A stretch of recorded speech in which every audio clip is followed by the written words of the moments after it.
Dans les champs, des bergers passaient la nuit pour garder leurs troupeaux. Un ange leur apparut et la gloire du Seigneur resplendit autour d'eux. Une grande frayeur les saisit, mais l'ange les rassura. « N'ayez pas peur, leur dit-il. Je vous annonce une bonne nouvelle qui sera pour tout le peuple le sujet d'une très grande joie.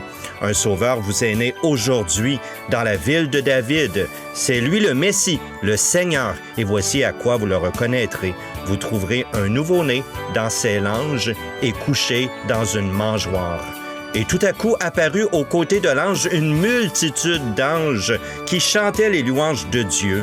Gloire à Dieu, au plus haut des cieux, et paix sur la terre aux hommes qu'il aime.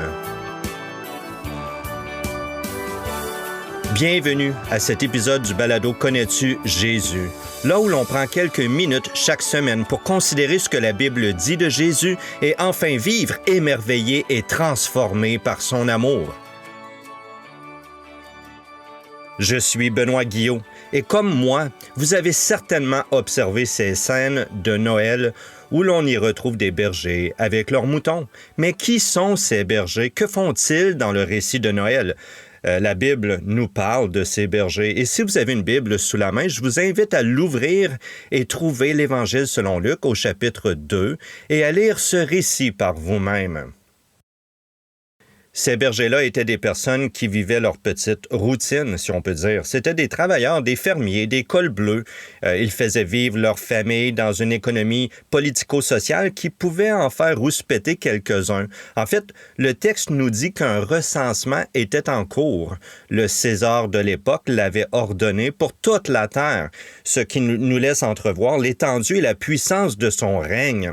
Une autre évidence historique vérifiable qui souligne la véracité de ce récit.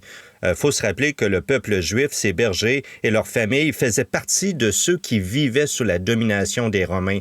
Ces bergers-là vivaient simplement leur petite routine quotidienne dans un contexte bien réel.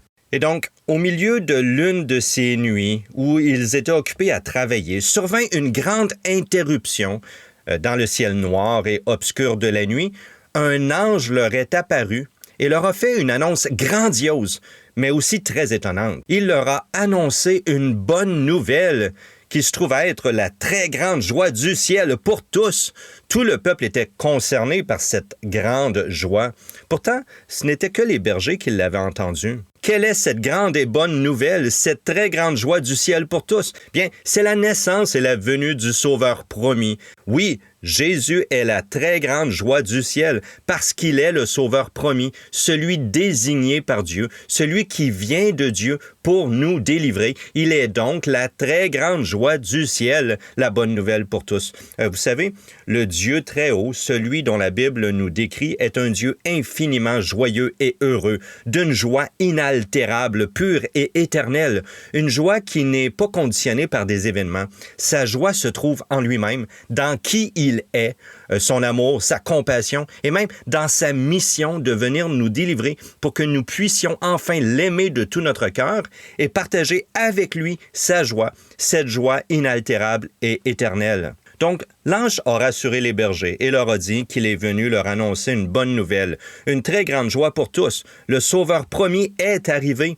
L'ange a aussi indiqué aux bergers où se trouvait ce Sauveur merveilleux qui est la joie du ciel. Il leur a même donné des indications très précises.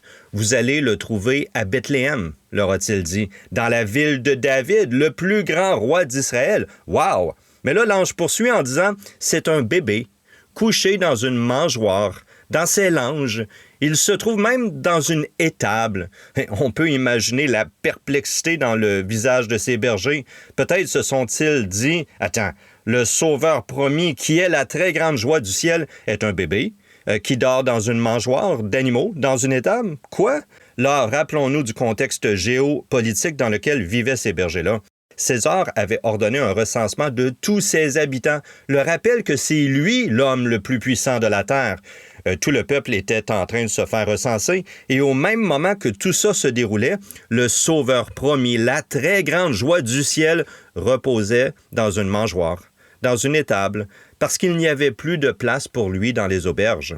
Ces bergers-là, Des travailleurs bien pragmatiques sont là, devant les anges, sûrement perplexes, devant ces anges qui viennent de leur annoncer cette belle et grande nouvelle. Et immédiatement, après avoir reçu les détails d'où se trouvait ce sauveur promis, ces bergers se sont retrouvés éblouis par une multitude d'anges qui chantaient la très grande joie du ciel. Oui, le ciel s'est rempli d'anges et de l'écho de leur puissante voix, qui chantaient la gloire du ciel, la joie du ciel.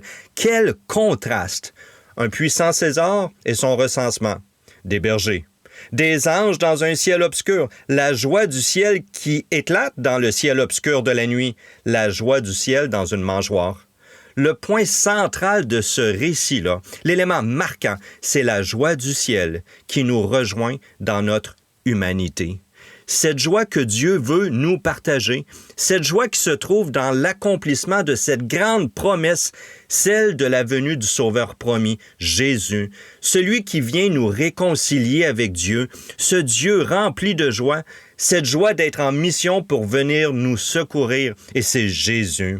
Vous savez, cette joie du ciel nous est tellement étrangère. Qui pourrait imaginer toute la joie qui se trouve dans le ciel?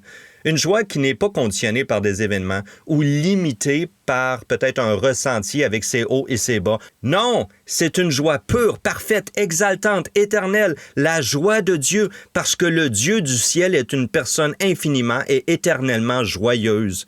Il vit dans une joie inaltérable qui n'est pas conditionnée par des facteurs extérieurs à lui-même. Il est éternellement dans une joie infinie, inaltérable et éternelle. Et c'est la joie du ciel, c'est la joie de Dieu, la joie qui vient de Dieu, qui appartient à Dieu et qu'il veut nous partager en venant nous secourir.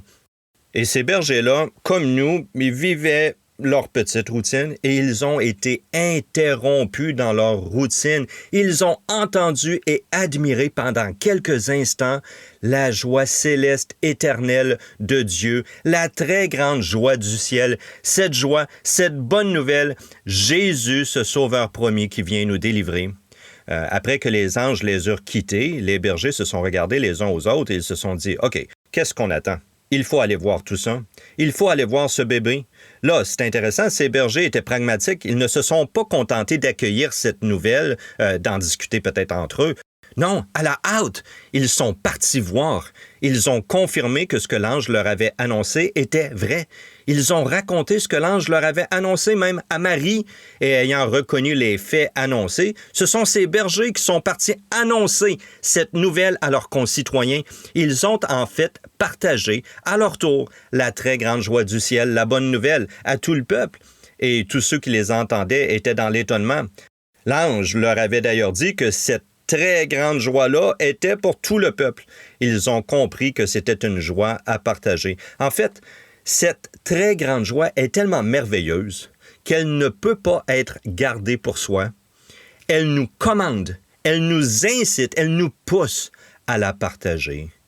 Et dans tout ce contexte, le récit tourne notre attention vers des bergers qui vont jouer à quelque part le rôle de journalistes pour propager une bonne nouvelle qui a marqué le cours de l'histoire de l'humanité et qui a provoqué l'étonnement chez tous ceux qui l'ont entendu. Le texte commence avec un édit qui ordonne le recensement. Il se termine par des bergers qui répandent ce que des anges leur ont annoncé pendant une nuit sombre. Et c'est cette bonne nouvelle qui a retenu l'attention et qui a provoqué l'étonnement chez ceux qui l'ont entendu. Pouvez-vous observer avec moi dans ce récit des contrastes inattendus, même choquants, peut-être surprenants? Si quelqu'un avait voulu inventer une histoire aussi grandiose d'un libérateur tout-puissant qui vient délivrer des opprimés, il aurait probablement cherché à parler d'un monarque, attentionné, charmant, habile, qui vient dans toute sa puissance, qui se fait exalter par toute la terre. Bien non, c'était pendant le recensement d'un puissant César, dont le règne était reconnu par tous les habitants de la terre, que le libérateur promis, la très grande joie du ciel, est né dans une étable. Pendant un moment où il n'y avait même plus de place dans les auberges, c'était aussi des bergers, de simples travailleurs impuissants sur le plan géopolitique, qui se trouvaient la nuit, isolés dans des champs en campagne. Ce sont eux qui ont reçu l'annonce de la joie du ciel qui vient éclairer nos ténèbres. L'ange leur a dit que c'était dans une étable que se trouvait ce sauveur promis parce qu'il n'y avait plus de place pour lui dans les auberges déjà occupées par tous ces voyageurs en train de se faire recenser. Oui, nous avons besoin d'une délivrance qui doit venir d'en dehors de notre petit monde, d'en dehors de nous-mêmes. La joie du ciel nous est étrangère jusqu'à ce qu'elle nous soit annoncée. Des anges l'ont annoncée à de simples bergers qui, eux, l'ont partagée à leurs concitoyens. Elle se retrouve écrite dans la Bible pour que nous croyions, nous aussi. Dieu est venu près de nous, parmi nous, pour nous délivrer, pour nous permettre d'accueillir la joie du ciel. Dieu a voulu prendre la forme d'un homme, un bébé. Le conquérant qui est venu pour nous délivrer a pris la forme humaine d'un bébé naissant dans ses langes, dans une mangeoire, même dans une étable, parce que Dieu a voulu compatir en toutes choses à nos faiblesses sans jamais pécher, sans jamais être coupable. Il nous comprend. Et il a choisi de se rendre coupable, lui qui n'a rien fait de mal, pour porter la peine de nos fautes, afin de nous offrir le pardon. Cette joie du ciel est aussi pour toi. Jésus, ce sauveur promis, est venu pour toi. Il est venu pour te réconcilier avec Dieu. Il est venu pour mourir sur la croix afin de porter la peine de tes fautes et t'offrir le pardon de Dieu. Tout ça est rapporté dans la Bible pour que toi aussi tu crois, pour que tu acceptes par la foi que c'est pour toi que Jésus est venu, qu'il est mort pour porter la peine de tes péchés et qu'il est ressuscité pour que tu vives dans sa joie éternelle et victorieuse. Peut-être te trouves-tu toi aussi dans cette routine où tu n'y retrouves aucune joie, sinon des joies passagères. La joie du ciel, Dieu te l'offre aussi à toi. Elle ne peut pas venir de toi. Tu ne peux pas la créer, elle vient du ciel et c'est la bonne nouvelle, celle qui nous annonce que Jésus est venu pour te réconcilier avec Dieu. Oui, la joie du ciel est la bonne nouvelle la plus grandiose qui est destinée à ceux qui vivent la routine la plus plate, même à toi qui vis les pires gâchis, les pires tragédies. Et c'est en croyant en Jésus, en mettant ta foi en Jésus seul, que tu peux obtenir le pardon et être réconcilié avec Dieu. Arrête d'essayer de te défaire par toi-même de tes remords. Arrête d'essayer de te créer des petites joies. Tourne-toi vers Jésus, lui, la joie du ciel, venu pour te secourir. Et si tu as déjà mis ta foi en Jésus et que tu connais cette joie du ciel, si tu connais ce pardon en Jésus, bien, fais comme ces bergers qui ont partagé la joie du ciel à ceux autour d'eux. La joie du ciel est la bonne nouvelle la plus grandiose à partager et va la partager à tes amis. Merci d'avoir pris ces quelques minutes avec moi pour écouter cet épisode du balado « Connais-tu Jésus ?» Là où l'on prend quelques minutes chaque semaine pour considérer ce que la Bible dit de Jésus et enfin vivre émerveillé et transformé par son amour. Peut-être avez-vous déjà commencé à lire votre Bible et que vous avez des questions. Peut-être aimeriez-vous même en discuter avec moi. N'hésitez pas à m'écrire à info@connais-tu-jésus.org. La Bible nous exprime un message merveilleux. C'est la bonne nouvelle qui nous annonce que Dieu fait pour nous. Très simplement, Dieu voit notre misère. Il voit le mauvais dans lequel nous vivons, ce mal que nous commettons. Il veut faire bien plus que de nous délivrer de nos remords. Il veut nous réconcilier avec lui. Il est donc venu.